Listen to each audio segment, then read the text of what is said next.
60 साल हो गए मस्जिद की टूटी से शुरू होकर दरी तक और पलस्तर से शुरू होकर टाइल तक, बटन से शुरू होकर स्पीकर तक मेरी माइंड सेट की गई है, अंग्रेज ने सेट किया हुआ है। बस यही इस्लाम है, इसी मस्जिद की खिदमत करते करते दुनिया से चले जाना है।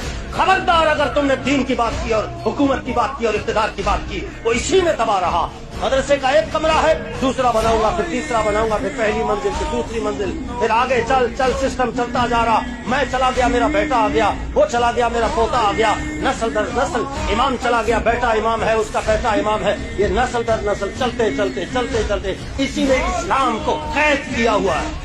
जिक्र कल्बी है, खफिये अखफा है, सिर है, रूह है, नफ्स है, सुल्तानुल अज़कार है, मुराकबा है, मुशाहदा है, मुकाशफा है, दरबार पे जाना है, सारा कुछ इसी में लगा रहो। ये इससे बाहर ही न निकले। कादरी है 10 सबक, चिश्ती है 13 सबक, सोहरवर्दी है 9 सबक, शाज़ली है 42 सबक। वो सिर्फ इसी में इनको लगा रहो।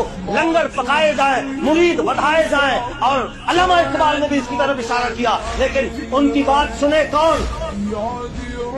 इकबाल के तो डे पर भी पाबंदी लगाई है यूरोप ने। किधर हो आप लोग? आप पे पाबंदी है? नहीं। जो बात करेगा दीन को तख्त में लाने का, वो अंग्रेज के पहले निशाने पर है। ये तारीख उठा के देखो, मैं अपनी बात नहीं कर रहा हूँ।